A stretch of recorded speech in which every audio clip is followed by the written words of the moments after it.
안녕하세요. 초안열전 네 번째 한신 마지막 다섯 번째 한신의 최후에 대해서 우리가 시간 같이 나누도록 하겠습니다. 고릉전투 때부터 한번 살펴봅시다. 이 고릉전투는 어떤 전투냐면 이제 항우하고 유방이 몇 년 동안의 지루한 싸움을 끝내기로 서로 협약을 맺었어요. 그래서 서로 돌아가다가 유방의 마음이 바뀌어요. 유방의 마음이 바뀌어가지고 지금 저 항우를 공격하지 않으면 항우가 어마어마한 호랑이로 다시 돌아오니까 저 감당 못합니다. 그때는. 그래서 장량의 그 말을 듣고요. 유방이 이제 공격을 하는데 유방이 공격을 하면서 이제 팽월을 하고 한신에게 오라고 명령을 합니다. 그래서 같이 힘을 합해가지고 공격을 하자라고 그렇게 했는데 이때 안 와요.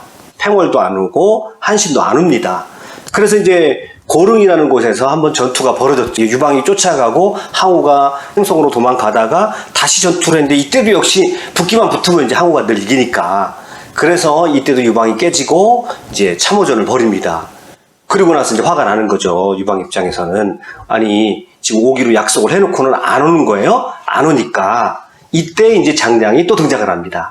장량이 등장합니다. 그러면서 지금 당연합니다. 저 사람들은 지금도 아직까지도 당신을 100% 못 믿는 겁니다. 그러니까 당신이 그들에게 줄 수 있는 것을 확실하게 줘야 됩니다. 라고 이때 장량이 또 계책을 냅니다. 그래서 주십시오. 다 시원하게 주십시오. 구체적으로 한신에게 어디 땅을 줄 것이며 팽월에게 어디 땅을 줄 것인지 구체적으로 좀 하십시오. 라고 하니까 그때 유방이 또 그 말을 듣습니다. 이 장량이라는 사람은 기가 막힌 사람이죠. 사람의 마음을 너무너무 잘 읽고 있는 거예요. 그러니까 이 한신이라는 그 사람도 이 유방이 감당할 수 있었던 것은 바로 이 장량이 옆에 있었기 때문에 그렇거든요. 그래서 결국 이제 한신을 다 불러드립니다. 자, 그러면 이제 다시 한번 또 질문을 한번 던져보면 왜 한신이 유방의 부름을 이제 응답하지 않았을까? 역시 그 옆에는 누가 있습니까? 괴철이 있고 또 한신이 믿기는 믿었지만 또 계속 의심의 메시지들이 있었을 것이고, 자, 마지막으로 이제 한신도 마지막 한 번 더 확인받고 싶었을 거예요. 내가 과연 전쟁이 다 끝나면 저 유방이 나를 제 나라 왕으로 끝까지 인정을 할까? 라고 하는 그 마지막 뭔가 좀 짚어보고 싶었던, 확인받고 싶었던 그런 마음이었을 것이다 라고 하는 그것을 우리가 생각할 수가 있죠. 왜냐하면 이제 한신이라는 사람의 인간성을 한번 생각해 보면 그래도 더 믿고 싶었던 거죠. 이 사람은 순진한 사람이니까. 자, 그래서 아무튼 안 왔고요.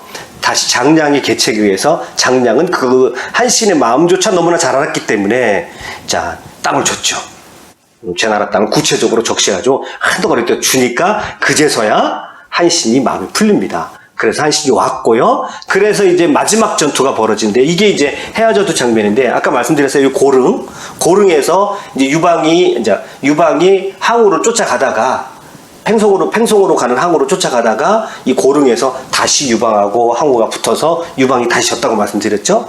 그래서 다시 불러냅니다. 그래가지고 여기 창읍에서 팽월, 그 다음에 제 나라에 있던 한신군이 자, 셋이 모여가지고 이 해야에서 만납니다. 해야에서 만나가지고 마지막 이제 항우와 결전을 벌이는데 그 전투를 이끌어서 이제 해야전투입니다. 이 해야전투도 결국은 누구의 머리에서 나오냐면 결국은 한신의 머리에서 나오는 거죠. 자, 한신은요 30만 군대를 거느리고 선봉에 씁니다. 항우의 군대는 10만 명이에요. 그리고 숫자상으로도 이미 이제 항우는 열세에 몰려 있습니다. 그리고 나서 좌군은 공추, 우군은 진하에게 맡겼어요. 그래서 양쪽을 세부 군으로 나눠서 가운데 좌우로 나눴습니다. 그리고 유방은 그 뒤에 있고요. 또 그 뒤에 주발과 신우가 있어서 이제 유방을 보호하고 있습니다. 그래서 한신의 군대가 앞으로 진격을 합니다. 자, 지금 이 그림을 보시면 이제 우리가 확실히 알 수 있는데요. 이게 한신의 군대가 30만여기 있고요. 항우의 군대가 있습니다. 그래서 한신이 군대를 이끌고 가가지고 전투하는 척 하면서 뒤로 물러섭니다. 뒤로 물러서니까 항우의 군대가 막 파고 들어갑니다. 그리고 양편에 있던 한나라 군대가 둥그렇게 둘러싸버리는 거죠. 이러면 이제 뭐가 일어난다고 그랬죠? 학살이라고 그랬습니다. 둥그렇게 둘러싼 부분이 되면 거의 학살 수준의 이제 전투 진행이 벌어지게 되는 거죠. 이때 이제 항우의 군사의 대부분을 다 잃습니다. 그래서 항우가 결국 여기서 패배를 하고 도망을 가서 오강이라는 곳에 도망갔다가 여기서 마지막 이제 오강에서 자살을 하죠. 자살을 하면서 이제 항우의 인생은 비극으로 끝나게 되고 이제 대장군 한신은 여기에서도 그 출중한 능력을 발휘하게 되는 거죠. 그런데 이제 이 순간부터 바로 한신의 몰락이 시작이 됩니다. 바로 이 순간부터요. 자, 어떤 일이 벌어지냐면 항우가 패하자 고조 유방은 어디로 들어가냐면 기다리고 있었던 거예요, 이 사람이. 얼마나 이 사람은 한신이 얼마나 순진하냐면 자기가 두 번의 확인을 했잖아요. 하나는 제 나라의 가왕으로 삼아 주십시오 했더니 진짜 왕을 줬어요. 그 다음에 안가스에 한번 오라고 그랬는데 그러니까 땅을 줬어요. 그러면서 이제 한신은 자기가 확인을 받았다. 설마 유방이 자기를 치겠는가라고 생각을 했는데요. 항우를 제거하자마자 바로 유방이 제 나라 왕의 군대를 습격해가지고 뺏어버립니다. 바로요. 그리고 나서 초나라 왕으로 바꿔버립니다. 당신은 원래 이제 한신이 초나라 사람이니까 초나라는 네가 더 잘 알고 의제가 원래 초나라 왕이었으니까 의제가 죽었으니까 네가 초나라 왕 해라. 그리고 제 나라에서 뺏어버립니다. 그러면 아까 말씀드렸어요. 이 제 나라라는 것은 상당히 중요한 그런 나라라고 그랬습니다. 그러니까 전국시대에 이제 진나라하고 맞서는 그런 강력한 나라가 제나라였고 전통적으로는 제나라는 그 누구도 무시하지 못하는 그런 나라고 지형적으로도 그렇거든요. 그래서 너한테는 그 제나라 왕을 맡길 수가 없어. 그리고 초나라 왕으로 바꿔버리는 거예요. 벌써 여기서부터 이제 유방의 본심이 드러나는 거죠. 제나라를 맡겼다가는 나중에 어떻게 될지 모르겠다는 거예요. 그래서 좀 덜 위험한 초나라 왕으로 바뀌는 거죠. 그리고 이제 합의의 도움을 청하게 합니다. 자, 그리고 보세요. 이제 초나라 왕이 됐어요. 근데 자기 고향의 왕이 된 거예요. 이제 지형으로 보면. 그래서 그때 팔레터에 있었을 때 예전에 안악이 자기에게 한 40여일을 먹을 거를 줬거든요. 그 안악에게는 천금을 줍니다. 그리고 그때 정장이 학관이 하나 있었죠. 근데 밥을 먹으러 가면 어떻게 했죠? 너무나 오랫동안 밥을 얻어먹으니까 이 정장 부인이 어떻게 했냐면 이제 새벽에 일찍 일어나가지고 식구들 밥 다 먹이고 문 딱 걸어잡고 밥 없다고 그러고 한신을 쫓아냈죠. 이 사람한테는 100전을 줍니다. 그러면서 뭐라고 얘기하냐면 당신이 나에게 도움을 준 건 사실인데 끝까지 도움을 안 줬기 때문에 당신은 요 정도로 족하십시오 라고 합니다. 그 다음에 이제 또 한 사건이 있었는데 과하지역이죠. 이제 가랑이 사이로 지나가게 하는 건달 하나가 그런 수치를 줬어요. 근데 이 사람을 딱 부릅니다. 그러면서 이 사람은 장사일진이 나에게 모욕을 주었을 때 내 어찌 이 사람을 죽일 수 없었겠는가. 내가 죽일 수 있었다. 그를 죽인다 하더라도 이름이 드러날 것이 없기 때문에 참고 오늘 내 공을 이룬 것이다. 내가 만약에 그때 칼을 뽑아서 그를 죽였다고 한다면 나는 감옥밖에 더 갔겠는가. 그래서 내가 참았고 그거를 내 안으로 삭히고 내가 각오를 다지고 반드시 성공해야 되겠다는 그런 마음의 각오가 그에게 있었다는 거예요. 그러니까 너는 나를 실패하게 만든 사람이 아니라 오히려 나를 성공하게 만드는 사람이기 때문에 이 사람을 이제 관직을 줍니다. 그래가지고 자기 고향에 가서 자기에게 이제 은혜를 베푼 사람들을 다 보답을 하게 되는 거죠. 여기까지는 좋았어요. 여기까지도. 자, 그 다음에 어떤 사건이 벌어지냐면 항우의 절친이라고 나와 있는데 어떻게 절친이 됐는지는 잘 안 나오는데 종림회하고 절친이었다라고 그래요. 그러면 종림회가 누구냐면 항우의 바로 부장이거든요. 항우의 부하예요. 이 종림회도 항우에게 굉장히 충성했던 사람인데 아마 이제 해야전투에서 지고 나서 이 종림회가 숨었던 것 같아요. 근데 어디로 숨어들었냐면 바로 한신 밑에 투항을 합니다. 유방의 입장에서는 기가 막힌 거예요. 왜냐하면 이 종림회한테도 꽤 괴롭힘을 받았거든요. 이 유방이. 그러니까 이제 유방이 한신이 종림회를 데리고 있단 말이에요. 그러니까 이제 의심을 합니다. 모반을 하지 않을까 의심을 해요. 근데 아니라 다를까 상소가 올라옵니다. 한신이 모반을 했다고.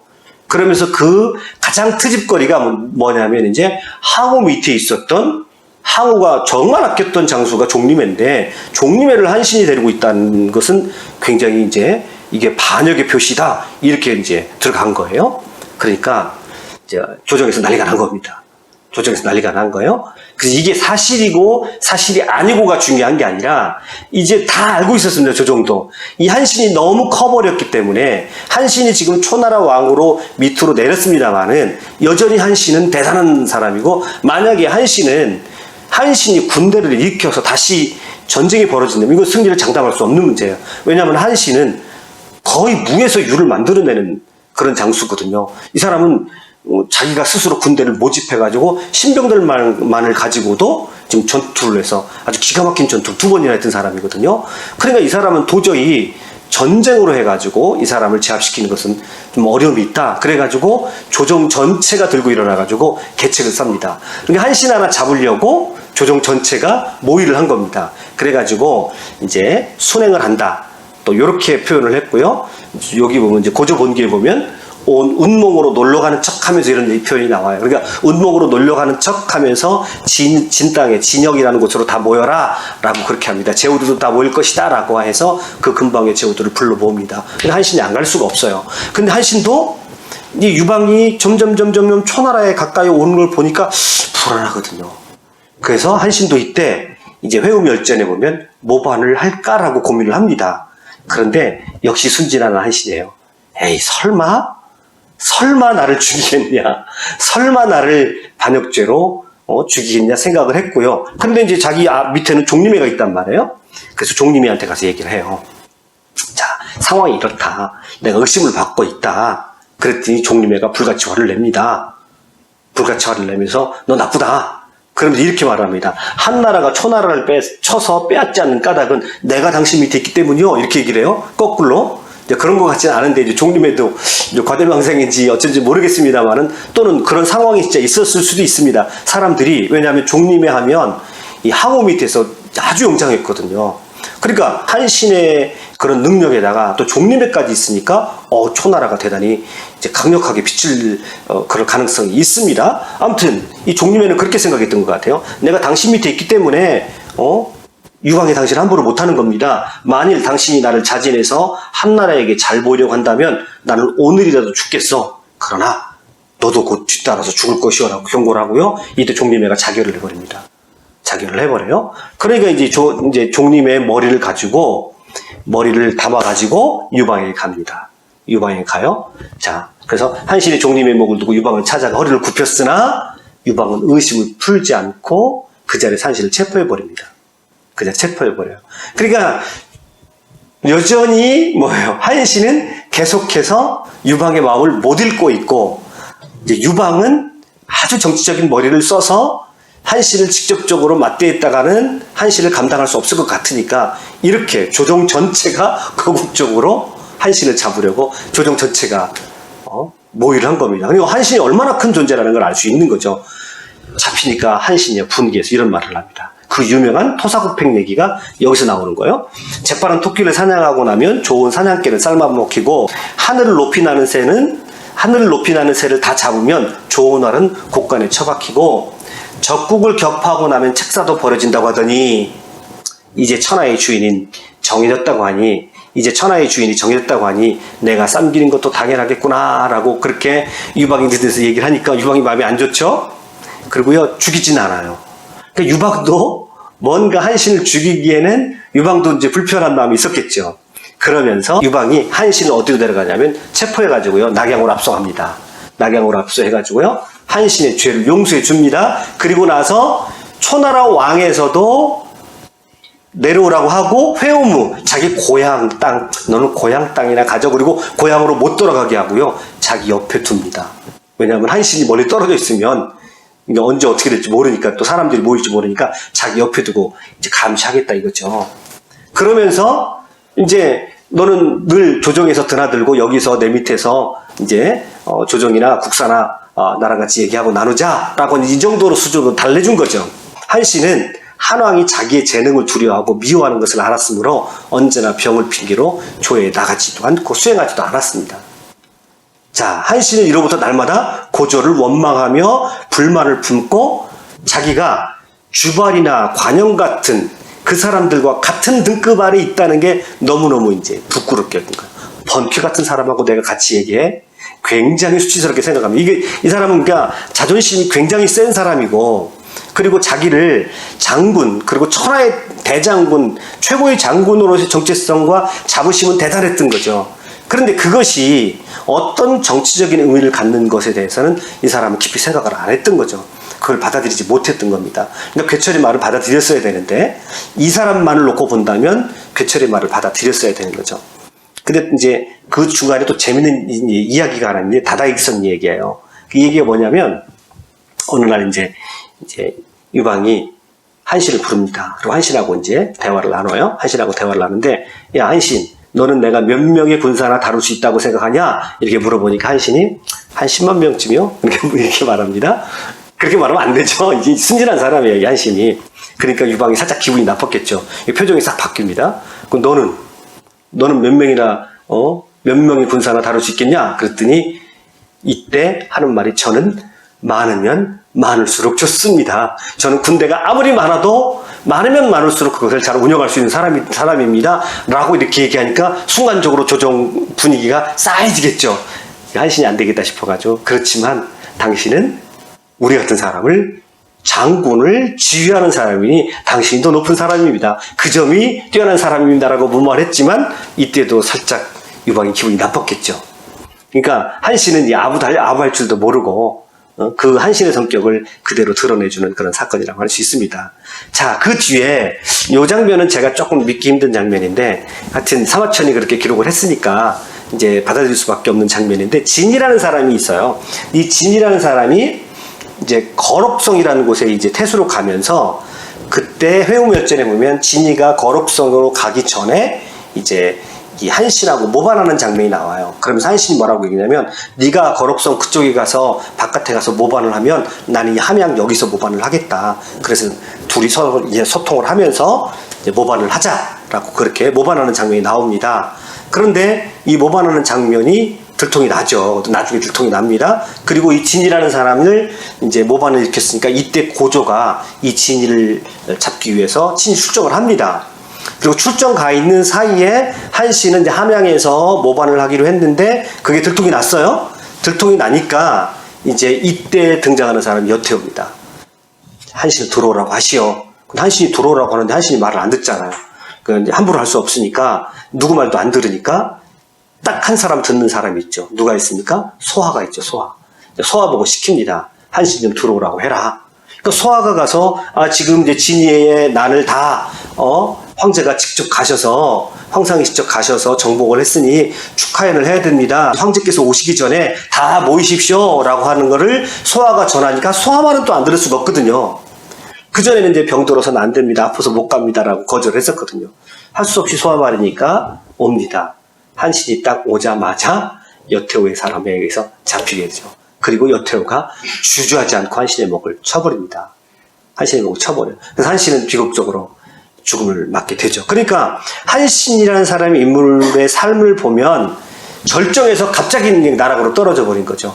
정말 승승장구하고 이제 정령전투에서 커다란 승리를 하고요. 또 유수전투에서 제나라를 정복하고 커다란 승리를 하고요. 그 다음에 또 뭡니까? 해아전투에서 또 항우를 정복하는, 항우를 제압하는 그런 커다란 공을 세우고 나자마자 제나라에서 초나라왕으로 쫓겨나고 또 거기에서 초나라에서도 잊지 못하고 회음으로 떨어지고 그 다음에 회음으로 떨어졌다가 그 다음에는 여태우에서 목이 잘리는 그리고 내가 어찌 여자의 손에 의해서 내가 죽는단 말이냐 원통하게 생각을 하면서 죽으면서 이 말을 합니다.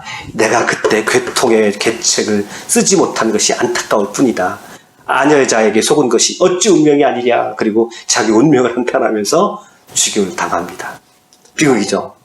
이때 이제 여태우는 어떻게든지 이제 공신들을 제압하려고 했고 그 중에서 제일 무서운 사람이 한신이거든요. 그 한신을 여태우가 제압을 해버립니다. 그리고 나서 이제 유방이 도착한 거예요. 진이의 모반을 제압을 하고 유방이 딱 오니까 한신이 죽었다는 말을 들었어요. 그러니까 고조가 한신이 죽은 것을 알고 한편으로는 기뻐하고 한편으로는 가엾게 여겼다 이렇게 얘기합니다. 자기도 마음에 찔렸죠. 그러니까 이제 두 사람의 역량은 군사적인 측면에서는 한신을 유방이 당할 수가 없지만 이 정치적인 책략에 있어서는 또 유방을 당할 수가 없었던 거죠. 한신이. 자, 그러면서 무슨 말을 하고 죽었더냐라고 했더니 괴철이라는 사람이 얘기를 들었어야 되는데 그렇게 얘기합니다. 이렇게 얘기를 한 거예요. 그러니까 그놈 좀 잡아와라. 그래서 괴철이 잡혀와요. 괴철이 잡혀옵니다. 그러면서 네가 어떻게 해서 한신의 마음을 그렇게 충동질하고 한신을 이간질해가지고 오늘 여기까지 이렇게 했느냐 그랬더니 그때 말이에요. 한신 제 말을 들었으면 어찌 당신이 이 자리에 있었겠습니까? 또 그렇게 말을 안 해요. 저놈 삶아 죽여라. 그렇게 얘기해요. 그러니까 괴철이 뭐라고 얘기냐면 이 말을 해요. 걔는 본래 자기 주인이 아닌 사람을 보면 짓기 마련입니다. 당시 신은 한신만 알았을 뿐 폐하는 알지 못했습니다. 그렇게 말을 합니다. 그 유방이 들으니까 맞죠? 너 입장에서 충분히 그럴만 하겠다. 너는 한신의 직사이지 내 직사는 아니었으니까. 그래가지고요, 요 개처를 살려줍니다. 유방이 살려줘요. 그래서 이제 한신의 삶은 이렇게 비극적으로 끝나게 되죠. 그리고 이제 사마천이 한신의 삶에 대해서 이렇게 평가를 합니다. 회음의 열전에서 마지막에 보면 이 안타까움을 좀 표현을 하는데요. 만약 한신이 도리를 배워서 겸양한 태도로 자기 공로를 뽐내지 않고 자기 능력을 자랑하지 않았다면 한나라에 대한 공은 주공, 소공, 태공망 이런 사람들과 비할 수 있었고, 여러분 주공, 소공, 태공망 이 사람들이 어떤 사람이죠? 주무왕을 도왔던 사람이죠. 그러니까 주공, 이제 소공, 태공망, 강태공이잖아요. 이 사람들이 사실은 이 옆에 있었기 때문에 주나라 무왕이 이제 은나라를 무너뜨리고 천자국이 될 수 있었잖아요. 그러니까 이제 사마천의 입장에서 보니까 만약에 조금만 한신이 겸손했더라면, 그러니까 이 사마천이 보기에는 이제 이 한신이 교만했다는 거예요. 차라리 자기가 패자가 돼서 그냥 천하를 자기가 쥐고자 하는 마음이 아닐 바에는 그냥 차라리 마음을 낮춰서 겸손했어야 되는 거대. 근데 끝내 그 교만했기 때문에, 그래서 만약에 겸손했다면 태공망, 주공 같은 사람이 될 수 있었을 것이다 라고 하는 거예요. 그래서 후세 사당에서 제사를 받을 수 있었을 것이다. 이렇게 되려고 힘쓰지 않고 천하가 이미 안정된 뒤에 반역을 꾀했다 이 말이에요. 그러니까 반역을 꾀하려면 언제 꾀야 됐어야 된다는 말이에요? 시간이 지났어. 시간이 너무 지났다는 거죠. 지금 이미 유방의 세상이 돼버렸는데 그제서야 반란을 꿈꿨다는 거죠. 그러면 반란을 꿈꾸려고 했으면 괴철이 말했을 때, 제 나라 왕이 됐을 때 그때를 놓친 거죠. 그러니까 괴철의 말대로 그대로 된 거예요, 사실은. 괴철의 말대로 그대로 된 거죠. 당신 이 기회를 놓치면 지금 당신은 유방도 항우도 감당하지 못하는 수준이 됐기 때문에 당신은 오히려 죽습니다. 이 기회를 놓치면. 이거 하늘이 준 기회입니다.